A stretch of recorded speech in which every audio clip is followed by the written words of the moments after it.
The 1099 Advantage: freedom, ownership, and finding the right people. Welcome to the Modern Insurance Agent Podcast. We're your hosts, David and Al Denning. What happens when a millennial couple dives headfirst into the insurance world, scales $1 million remote business, and decides to share the journey with the world?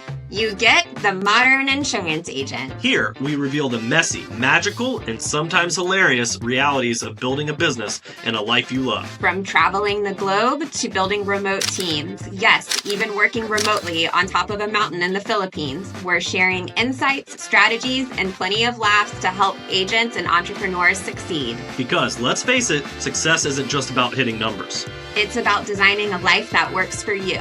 So let's dive in and build something extraordinary together. Welcome back to the Modern Insurance Agent Podcast. If you're trying to recruit better people, move faster, and keep the heart in your business, this one's for you. So before we dive in to grab all the goodies we got put together for you guys, the show notes, as well as how to connect with our awesome guest, if you go to jumpstartgonow.com/podcast, go grab that. We got it all put together for you. Today, I'm joined by the amazing Ben Edson, life and health agency builder, social-powered recruiter, and former professional river guide. He's using AI to track recruiting in real time, building a values-driven 1099 community, and believes human connection is about to become your biggest competitive edge.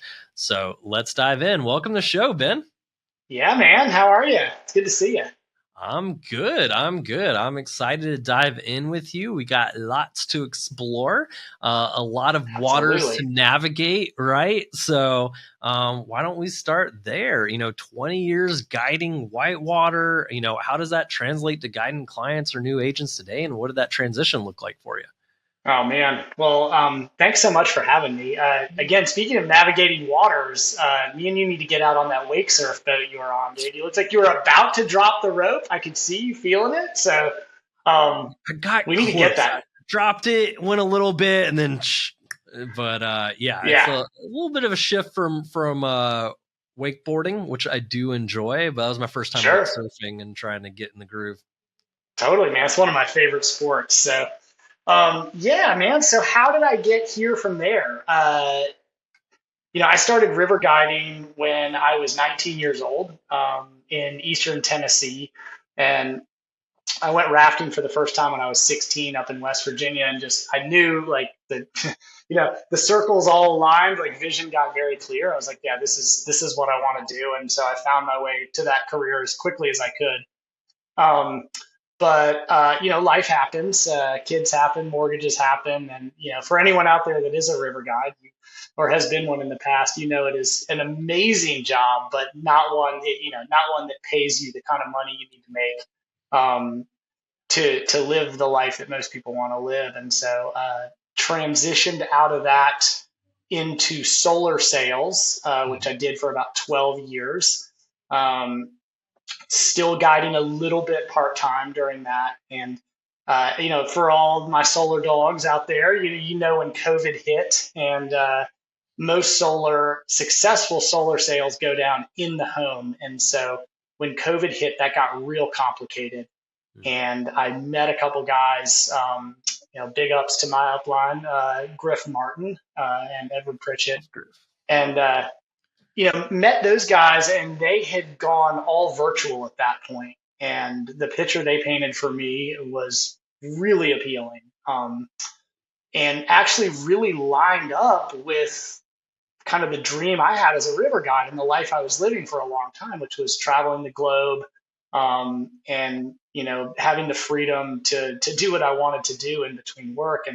And so that's what I was able to realize, when I got my insurance license and pretty much moved my business from driving around in a little Prius knocking on people's doors to this 13-inch MacBook Pro where I could make sales and build an agency that way. So it's kind of funny because it's in a lot of ways it's a huge departure, but in a lot of ways there's some insane similarities. And so I'll just tell you this part, and I think this will resonate with some people, is river guiding, especially as you get more advanced and get into harder whitewater, you're dealing with really scared people a lot of time. They're exhilarated, they're excited, but you get out and you look at a big rapid and you load everyone up back in the boat, and they're all kind of turned around, wide-eyed, looking at you, and they want to be led. They want to be told that it's all good. You've done this before, and you're gonna show them down the rapid, and you're gonna come out the other side, and you're gonna celebrate. And that's real similar to sitting down with like a young couple over Zoom who maybe just had a kid, just took on their first mortgage, and they're a little scared. They're a little, apprehensive as to who you are. You have to build trust with them, and you have to give them a plan. And then you have to execute on it. And when you get to the bottom and you've written that application and you kind of congratulate them for being protected and making the right move for them and their family, you guys all get to high five. And that's how you have a client, right? And so then you extrapolate that another piece, another step of that is meeting with someone that's interested in starting their own business, getting into the insurance industry, becoming a 1099 full commission agent. Guess what? They're scared. They need guidance. They need to know you've done this before, and they need to know that you know your way through the rapid as it is. And so I don't know. When I sit down with a client or when I sit down with a new agent, honestly, the image that comes to my mind, there's one particular rapid on the Grand Canyon called Lava Falls that is huge, especially when you get out and look at it. And it's in the middle of a 14-day river trip. And so people are tired. It's hot. You're in the desert, and you get people out and they look down at this thing. And they're scared, And so when I sit down with a client or a new agent, I actually sort of envision myself in that setting, getting back into the raft, kicking off the bank, in the flow. You're not turning around, you're running the rapid, and so that's just kind of how I look at it. And I don't know, it served me well. So I hope that helps. I love that. I love that. Envisioning yourself as the guide, someone to help them navigate all these unknowns, this fear, and ultimately again, trust in that for the solution. I remember back when Elle and I first started our first company, and a lot of people, when they start a business, there was no guidance, there was no direction, there's no go do A, B, C, D. And it was, okay, well, we'll figure this out as we go. And having that mentorship, having guidance, having someone with experience, it's priceless. When it comes to that, of having someone walk you through. And that's where we found, the biggest jumps in our own business were, investing in mentors or guidance or leaders that could help you navigate that, so you don't have to crash and find your way back to the boat, right? So yeah. And you talk about eliminating fear and turning unknowns into opportunity. What does that kind of look like in practice for maybe someone especially looking to start their own business in this industry? Yeah. One of my mentors in this business, Brian Delaney, said to me one time, he said, this is a leadership company, and leaders go first. Leaders go first. And that really resonated with me, because on the river, it was the same way. There was always a senior guide, of which, I became a senior guide after doing my time, and you followed the senior guide until you knew the lines. Right. And they would, if they saw something at the top of the rapid, they would turn around and be like, oh, there's a log over on the right. I'm going to cut left, and you'd cut left. And again, that's just kind of how I look at it. It's like, hey, I'm going to go run an appointment with the family on Zoom, and I'd like to invite you to come, come watch me. I'm just going to introduce you as my agent, and you get to watch. And there we go. And then I'm happy to come to one of yours and watch you, or you record it and I'll watch you. And so I think that you can't be scared to just completely mess up in front of other people, right? You gotta be willing. And this is something I see a lot, is people come in here, they get their license, they get their leads, and then they go hide somewhere and work. And it's like that. that's not really going to work for most people. Like, if you want to learn quickly, you got to be working with someone that's willing to go first, right? That's what a leader is. They're going to go first, and they're going to let you watch them go first. And then you got to be willing to follow and do the same thing and let them watch you and let them critique you. And so I think that you can speed up the success of your business exponentially if you're willing to get really vulnerable and work in front of other people. One of our big things, and again, because we're all remote, so is we work in a virtual office. And the big thing, I mean, I watched this happen today where a senior agent, had an appointment and she unmuted and everyone else got to witness, short of, she muted out during the sensitive information stuff, but everyone got to witness her make a sale, send the application, for signature, get it back, and just the process from start to finish. And that, I could see on everyone's face in the call, they were like, oh, and it's like lends them this confidence to go do the same. So, don't try to do this business by yourself. I mean, I'm sure there's some people out there that works for, but that just sounds miserable to me. And I think that you're taking it and making it too long by doing it. Get successful quickly by working with other people. I like that. It's dangerous out there. Don't go alone, right? Like, Yeah. pretty sure that's like the beginning of Zelda, like handing out the sword, right? Yes. But I like that. Realizing you don't know what you don't know, and the only way to make improvements, get better, is to make mistakes, and having those with experience and teaching help you improve those, right? Like, I think, people get nervous about that. And especially when it comes like in like this type of situation. But if we give like a metaphor analogy with like sports, no one goes out and just like learns how to shoot the perfect shot or swing the perfect swing without someone helping guide them and show them that, right? And they're not going to be able to do that unless they watch you do it, like a golf swing. Like, I've got 1,029 million problems with mine, and they'll watch it and be like, okay, here's some of the issues, right? And so it's the same thing if you're going to do a sale for the first time and go through a presentation. Like, you're going to make mistakes, that's fine, but if you don't have someone there to help guide you through and how to improve that, you just make the same mistakes next time because you don't know what you don't know, right? So I love that leadership focus, right? Is helping guide them. And so with that leadership and taking first steps and putting things in place yourself and stuff around that, you've leveraged social to recruit and to, for who you are, what, the culture that you value, that you're putting in place. What does that look like for making human connections?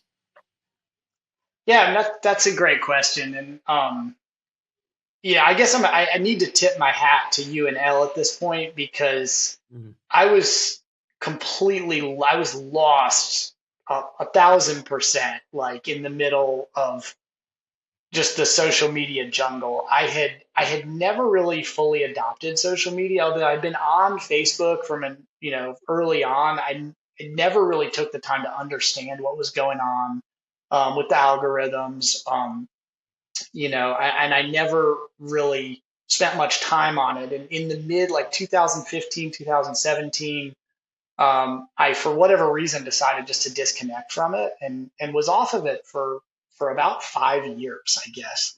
And the raft guide lifestyle, that's changed a little bit, but it's sort of like a counterculture a little bit, and there's a little bit of a tendency to want to disconnect, and get out into the wilderness, be out in the woods, which is something that is hugely important to me. But it's also the river guiding community is one that's spread all over the world, and so I was missing people. I wanted to see what people were up to, and so I got back on social media, and then I quickly realized um, when I got into insurance, that a lot of my coworkers from sort of my heyday of being on the river were all my age, and we're all kind of transitioning to doing similar stuff.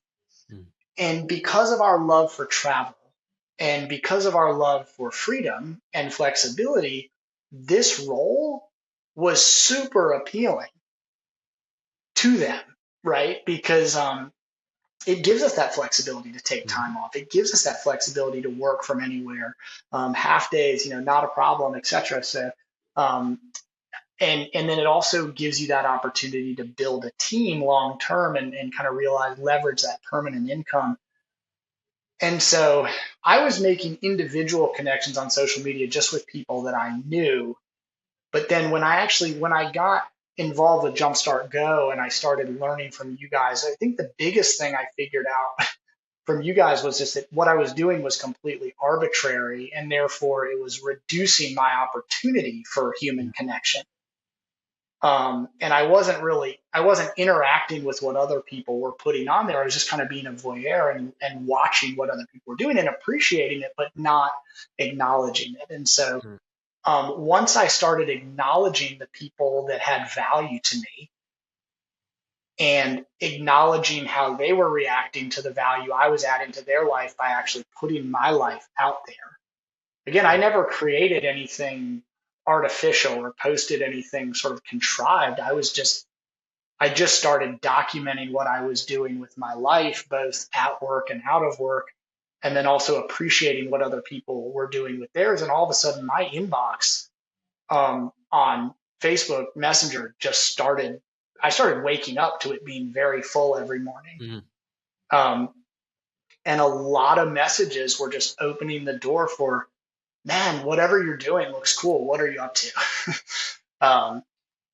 And so as a result, I've brought a fair number of people from my community into the business, which has been really cool. Yeah.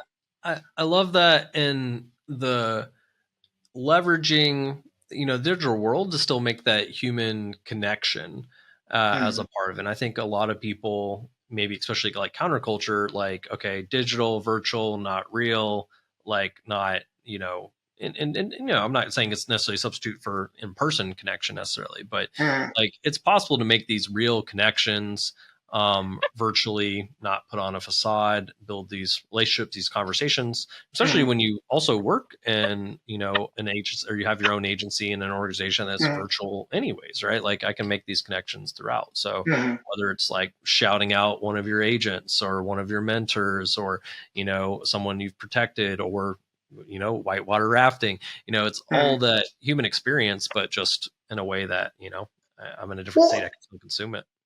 The other thing that really became apparent too, and I think this will resonate with some people, is like in my heyday of being a wilderness guide, like the idea of being an insurance agent was the antithesis of everything I stood for, and everything I wanted to be.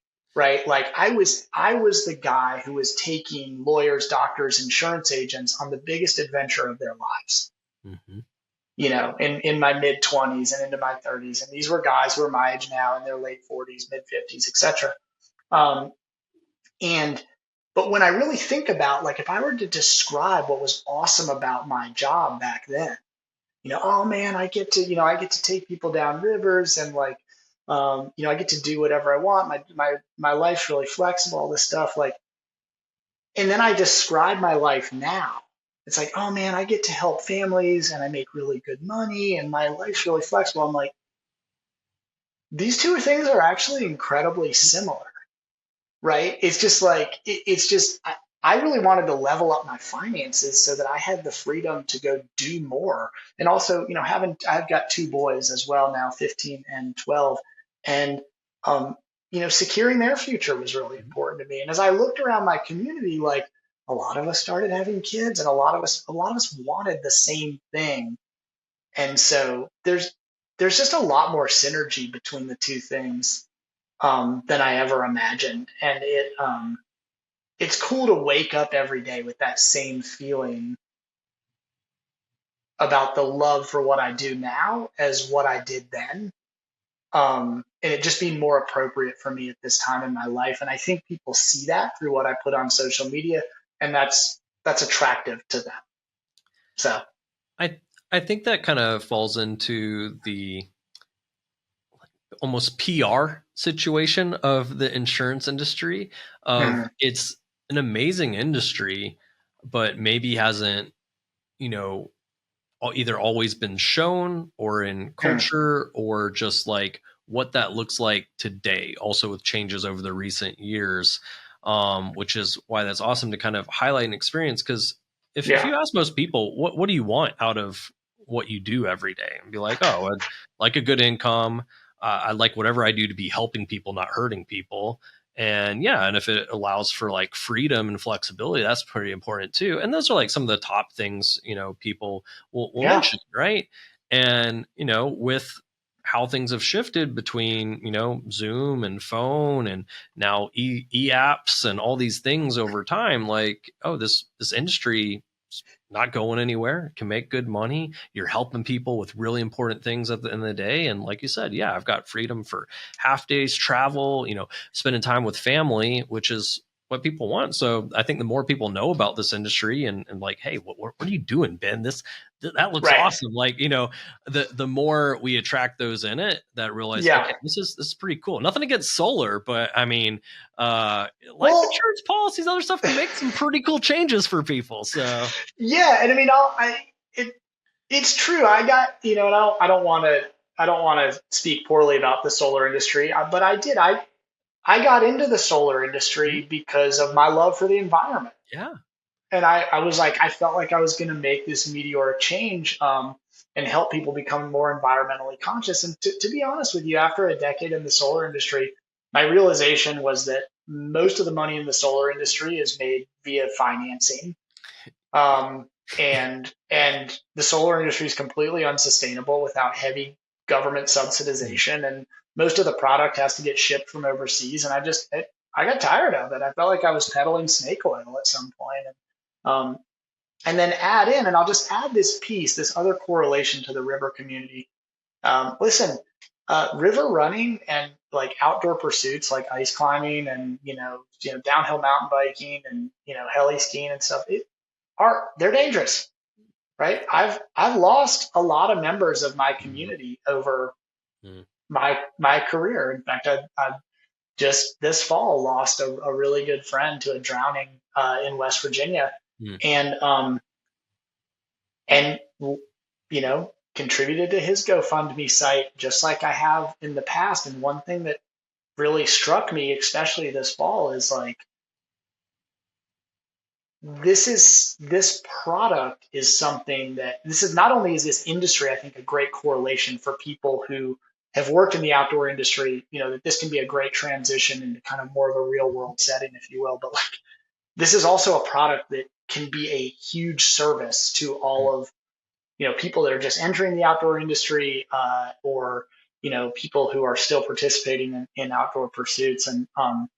And so that piece too feels really good for me, that I can reach out and help people with an accidental death policy or a Mhm. final expense policy, et cetera. So they know that they've taken care of their family prior to doing what they love to do, which is a little more dangerous than golf. Sorry.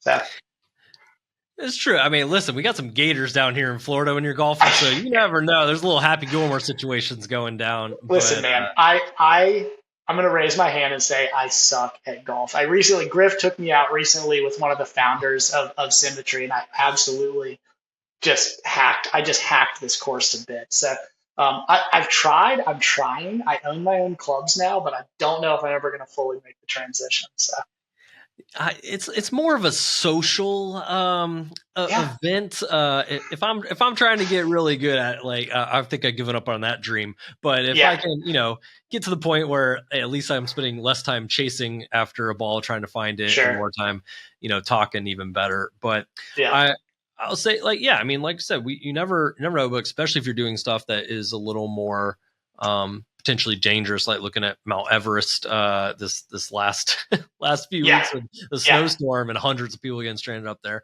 But yeah, I mean, it's really fulfilling to be able to help protect people and put things in place. And you get to have these discussions throughout the day, which I know feels good. And come back to solar. I definitely wouldn't say anything bad about solar. I very much enjoyed solar panels on our previous home.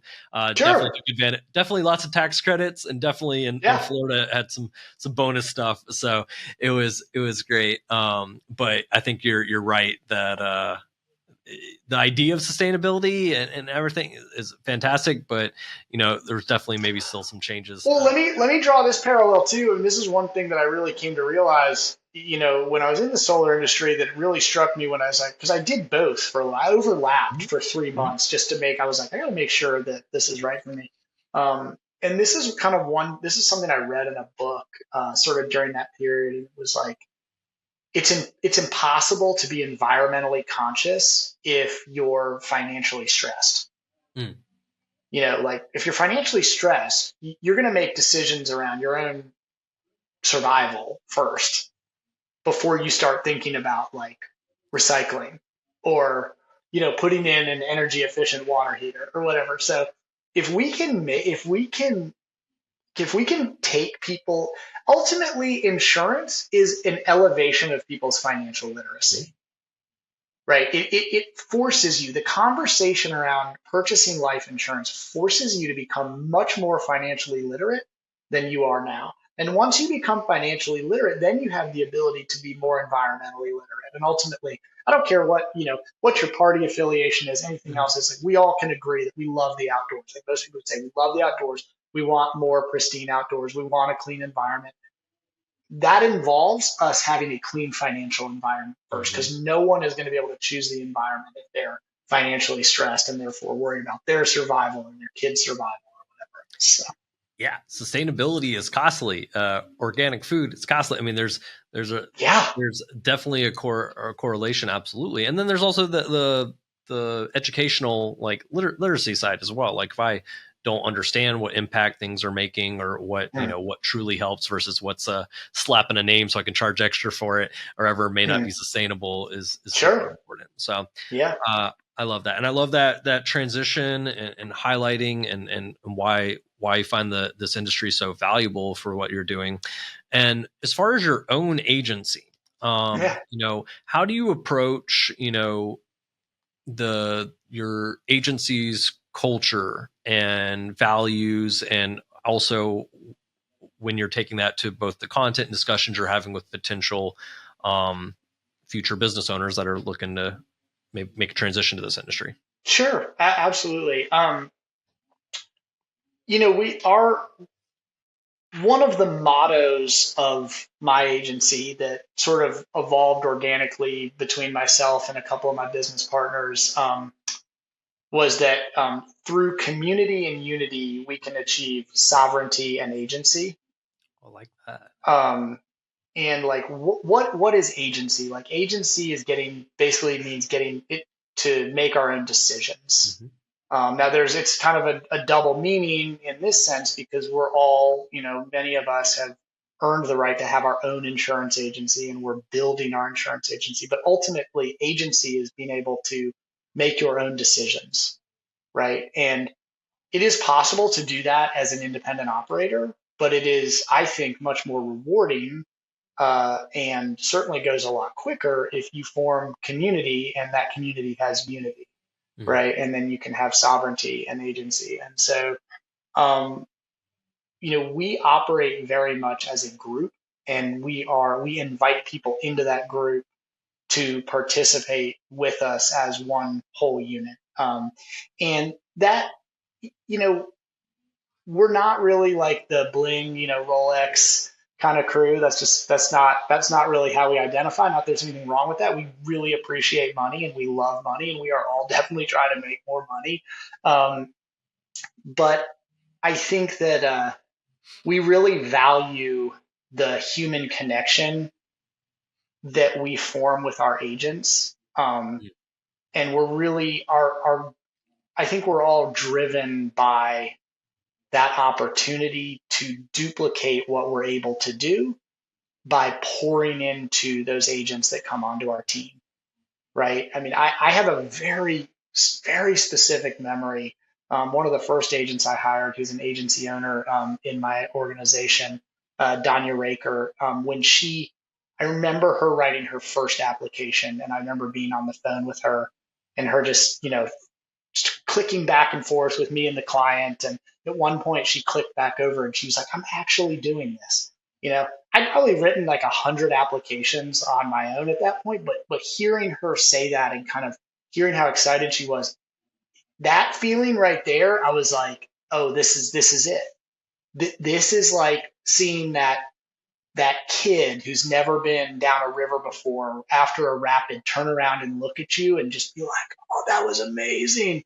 That was kind of the moment when I was like, oh man, I want the biggest raft I can get, and I'm going to get everybody in it, and we're all going on this trip together. And so then to see her be able to duplicate that and bring people into her community Mm. and teach them what she's learned and so on and so on. I think that's there's just not a lot of opportunities like that in this life where you can invite people into a system where everybody has the opportunity to win and nothing you are doing is detrimental to anybody else.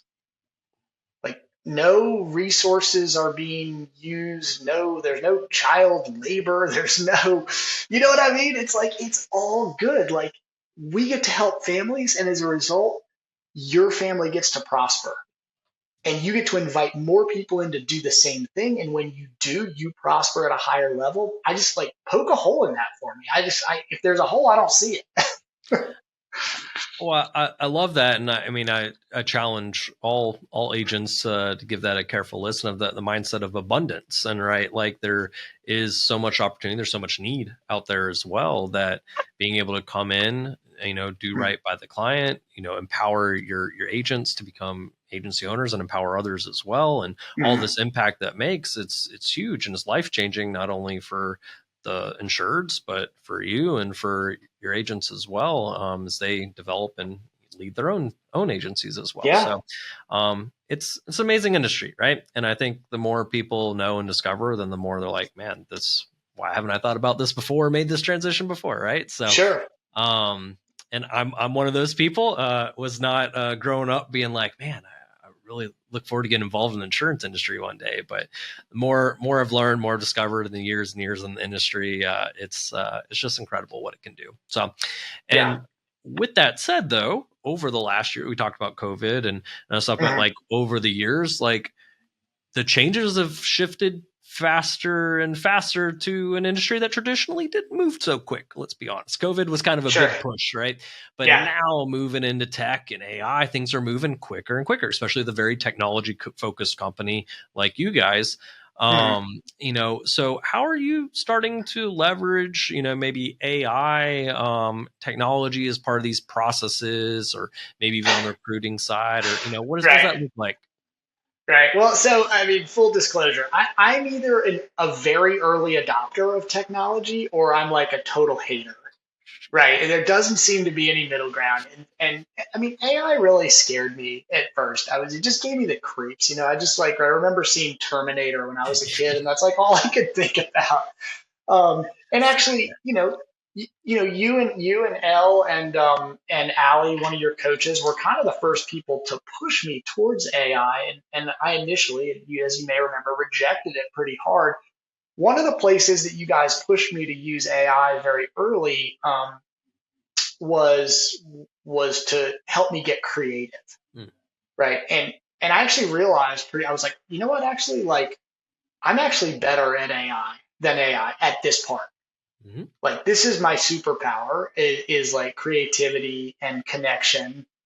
And so I might not need it for this, but it opened the door for me to look at my weak points, and my weak points are analytics and metrics, because, as you just heard me kind of get all, kind of philosophical about community building and stuff, like, I will always see that kind of stuff through rose-colored glasses, and I have to force myself to really examine the hard facts about what's going on. What am I investing to bring people into this business? What do the transitional ratios look like as I, interview people and help them enroll in licensing and help them pass their test and help them get appointed with insurance carriers? And so I have dug deep into AI, especially over the last month, looking at these transition points, these kind of points of failure as people move through this process, and helping me identify where I can do better and where my agency and my agents that are actively building can focus, and then looking at those points and training on those points. Can we interview better? Hmm. Like, what are we actually saying in these interviews that is causing people to not take up this opportunity? And AI has told us a lot about that, and also a lot about what makes people stay in the industry. And so now it's an ongoing conversation that I have with AI on a daily basis as to, like, okay, well, here's what happened today. Here's how many people showed up for our interviews. Here's how many people stayed. Here's how many people enrolled in licensing. Here's how many people bought a ticket to our next event, et cetera, and on and on and on, so that we can know how we can improve, and we can ultimately, again, if we're talking about the goal being sovereignty and agency for everybody, well, we have to pave that road and show them exactly what that's going to take. And that's what AI has given me, because, quite honestly, like, if you'd given me a calculator in, 2 years, I wouldn't have been able to figure out what I figured out with AI over the last couple of weeks. So. I love that, because people tend to be kind of one side or the other too when it comes to like data and metrics. I understand the value of those and why those are so important and stuff. I let Elle handle a lot of that side, because Right. it's not where I like to spend a ton of my time in the nitty gritty, but I like the conclusions that are drawn from that. I just someone else do the kind of work putting it together, right? But with that said, like, we understand data driven decisions, right? And we might make the totally wrong decisions if we don't have the data and be like, oh, Yeah. well, of course it's the opposite of what I originally expected. And so being able to help that pull out, actionable conclusions that you can implement in the business and put in place is really powerful. And it's just one of the uses, from data metrics to the recruiting side, interviews like you talked about. But even I think you guys are starting to use AI into like live help during presentations and processes, I believe, and some of the technology that you guys are doing on that side. And it's just in the beginning days, I'd still worry a little bit about Skynet and Terminator at some point. But Sure. but no, it's really incredible, some of the Well, empowerment is what it's done, but the other thing is goal. I think is the other thing that's really cool about AI is it can allow you to set really reasonable goals and actually reverse engineer those and allow you to, goal settings have always been a big thing in sales. But to be honest with you, I feel like it's always kind of been arbitrary. Like, how many systems are you going to sell this month? You're like, man, I don't know. All of them, everyone, all of them. Like, or like, hey, how many applications are you going to write this week?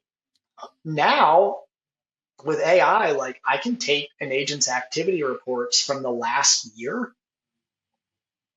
and I can tell them, like, based on the last year, like, if you make this many outbound phone calls a week, it says you're going to write this many applications. So if this is how many applications you want to write, AI is telling you have to make this many phone calls on average. Is that what you're wanting to do this week? And I've watched just that conversation, which, by the way, that's a 5-minute conversation. I've watched the dial numbers in my agency go up by about 30%. Because all of a sudden people just see it's not just arbitrary. It's like, oh man, okay. And that 30% for a lot of people, that is freedom. That is sovereignty. That is agency. And so why would we not do that? Right? Why would we not do that? I have no problem with that. I don't necessarily need AI to write my speeches, right? Not that I give many, but like, I don't need, I've got 2 kids that have homework to do. I'm definitely working with them on not using it to do their homework. Because again, it's artificial intelligence, and it's important that we maintain real intelligence. And I think, and we may be getting to this, but I think that's where the real leverage lies in this business. that's right now. It's not in the future. That's right now. Like, for lack of a better way to say it, like, you, you need to have game to be good at this, Mhm. right? And AI is not going to replace game. It's not going to replace charisma. It is not going to replace the gift of gab, period. End. It's just not going to do it. But if you have that, or you want to develop that by reading books and actually going out and speaking with people and all these things that we know develops you, then you really can use AI to help you be in the right place at the right time with the numbers that you need to make sure you're doing the right thing in that moment. And I think that's really cool. Yeah, it's not a magic wand, and it doesn't just, by using AI your skill sets are just better, right? It's a tool, and it's something Yep. that, if we use it right, can actually allow us more Mm-hmm. time and better efficiency at using our skill sets or Mm-hmm. developing those. But it's not Mm-hmm. a wand replacement. And I think sooner agents use it, embrace in that capacity. Hey, let me do more of the stuff I'm really good at, or that human connection that I can Mm-hmm. spend more time on versus data entry and other things that it can help pull out even more powerful. Because what you just mentioned is, I think, the final bridge, or like stepping stone for maybe people making the transitions to this industry and things, is making it less of an unknown and more of a, like, oh, this makes activity drive results. Like, this is Mm-hmm. I do this amount of activity on average, this is what I expect from that. And it's not so much of a pulling from thin air, like you said. When you have that, it's like, oh, I know what I need to do to get the results I need to get, so I just need to go do those things, right? And that's where having a leader and past experience, and when I don't have my own stuff to go off of yet, then they can, hey, this is what we've seen over thousands of agents, right? And this is what to expect. And it's like, okay, now if I'm going to go start my own business and start doing this in commission only, like, it's not as scary Yeah. because I know what that maybe looks like. Which Yeah. leads me as a nice transition to, making the case of 1099 versus W2, someone on the fence, and what that looks like. You highlight a little Mm-hmm. bit some of the pros of that. But what does that look like as people are considering that and maybe making this transition themselves? And what do most, like, brand new, agents underestimate, and how do you kind of prepare them for that expectation? Sure. Sure. I mean, again, coming from the lifestyle that I was living, pre kids and pre working sales, like, that that freedom to, kind of like it was the gig economy before the gig economy, where you would work Hmm. a couple trips, or you'd work a season, and then you'd have this time. And the idea of a year round W-2 position with 2 weeks off a year was just, it was unthinkable. Like, it was the worst thought you could have, right? Because it was just so limiting and no Hmm. flexibility to go. So, I interview a lot of people, and I ask a lot of people what they want in their next job or their next career, their next position. And to a T, almost everybody says, I want more flexibility. I mean, it's not even close. Like, if I were to put that response into AI, like, it's not even close. Um, and then what comes right after that is, a lot of people, they want um, a reliable income. Hmm. You know, they want a reliable income, and so you can have both in a 1099 position if you're willing to be consistent in what you do. All right, but it's actually, and this is something that was, I had to find this out the hard way, by the way, that, like, through hard work, you can actually establish a much more reliable income in a 1099 world than you can in a W-2 world. And I think that we're seeing that right now across the country, as people are getting laid off. Even, I mean, what would we consider one of the most secure places to work? Like a government job, maybe? I don't know. But turns out that's not the case, right? So layoffs are pretty widespread, and a lot of these come without warning. Most states are, especially down here where I live in the South, are right to work states, meaning that, Hmm. if you get sick, or something like that, like, you can be gone in a heartbeat. Um, and especially with a 1099 opportunity like we have, where you have the opportunity to build an agency and leverage that, permanent income, uh, you have a lot more control over what's going on. And so Mhm. it actually aligns a lot more with what people are asking for. It's just that they don't understand how to get there. They understand getting a job and having there be a paycheck come next Friday and then 2 Fridays after that, and et cetera.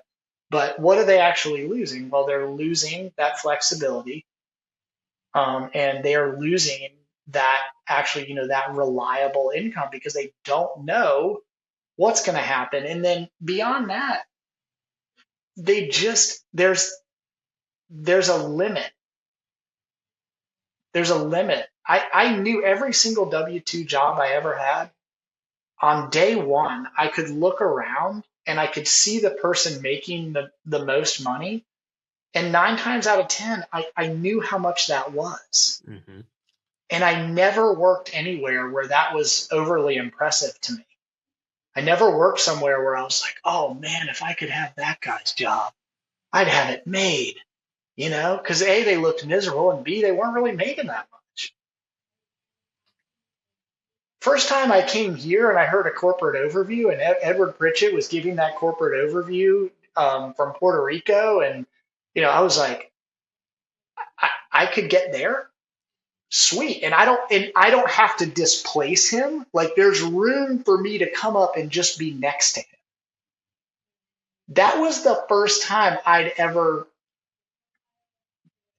been pitched that. I hate to use the word pitch, but that is just the first time I'd ever seen that, where it was like, this industry is so vast that you could work your way up next to a man or a woman in that position and you wouldn't stand a chance of hurting their business. In fact, in this situation, because I'm under him, I'd be helping his business. But like the vastness of this industry and just the ability to scale yourself as a business owner holds so much appeal to me.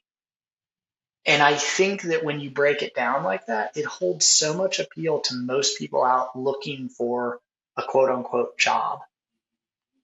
It's just that they've never heard it explained in that way. Okay. So if that sounds like, if you're listening to this and that sounds appealing to you, right, then what is the pitfall? Well, the pitfall is, and I had somebody say this to me point blank one time when I was having a bad day, right? And they asked me a couple questions. I answered the questions, and they were like, "Sounds like you don't have anyone to blame in this situation but yourself." So true, right? Right? I think it was Zig Ziglar, right? He said, don't get mad for the results you haven't gotten for the work you haven't done. Mm. So it's both the best thing and the worst thing about this. The best thing is that you can choose to put in consistent activity on a daily basis, and you're going to get a very predictable result. And that result is going to be a huge step up from whatever you're getting in your W-2 position.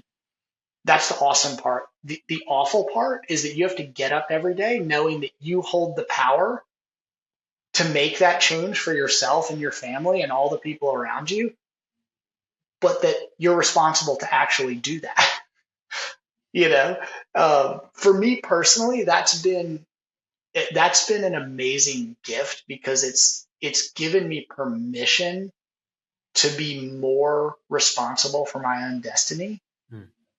Um, it's given me permission to be more responsible for my own destiny, and it's also given me permission to not place blame externally on external factors, external people, external who cares. Like I've been able to, through my time here at Symmetry, just really shed those classic excuses I had about why I wasn't happy with what I was doing, and just take personal responsibility and personal ownership over my future. And that feels really good. Like, it puts the power in your hands. Like I always say, like if I'm going to bet on anybody or anything, I'm going to bet on myself, right? Like that's something Mm, that's in my control. So if you have a internal locus of control, growth mm, mindset, hey, mm, I know I'll do what I need to do to make things happen. Like, yeah, this is mm, a perfect opportunity because you can make those things happen by results and what you put in place. Where corporate, I mm, can't tell you how many times corporate is like, oh, that person got promoted. What? Oh, they've been here 5 years. I've been here 7. mm, It's just mm. this is length of time. Sure. Who cares who did better, more work? It's just, whatever. Well, in that vein too, I mean, I recently spent some time with a bunch of people who work W-2 jobs. And one thing that really stood out to me was a large part of the kind of group conversation was just sort of a systematic complaining about whatever the hierarchy was, or, Mm-hmm. the raises, the time off. Like it was just it was like this very predictable thing, totally different industries, but just these very predictable cycles of complaint. And you'll notice that as well with unsuccessful business owners that are stagnating because they're not actually doing what they know they need to be doing. What I notice with successful business owners is that they're not overly busy, and they don't really complain a lot. They don't really talk poorly about their employees or the industry or the leads, or really anything, because they're just doing the work. And so they're not unhappy. And I think that, um, I think if you're asking about pitfalls, I think I get back to books like Atomic Habits, or, Mm-hmm. um, Powerful Engagement by Benjamin Hardy, and just taking control of your time and executing on just these little tasks on a daily basis that allow your business to move forward, and not getting stagnated, or just overly confused by all the noise that's coming in. So I love that. And Ben, I really, really appreciate you taking the time and hopping on today and joining us. I look forward to continuing the conversations. Got one more question for you. I know, I think it would be a really good one for us to kind of wrap up for now on. yeah. But if you could remove one common bad habit from agency recruiting, what is it? Oh man, it's such a good question. For me, I think that we're all humans. We all have very similar struggles, despite the our appearances, or our location, or what it might be. Like we all want really similar things, um, and I think that as we start to build an agency, we can start to get really callous towards people's situation and what we're hearing from people, um, the excuses that people give us, or us pouring into somebody that ends up taking another job or just disappearing. And I think that if you can replace that tendency with the tendency to just treat every single person as they're walking through the door as if they are the most amazing A+ person in the world, right? And then give them the opportunity to live up to that, right? And just show them the respect and the love and the compassion and the empathy that you would want to feel, right? Give them a warm welcome again and again and again, and just continue to give them that opportunity, set boundaries, etc. But I think that there is a tendency in this business, especially as we start to build big, to dehumanize people a little bit. And I think it's a huge mistake.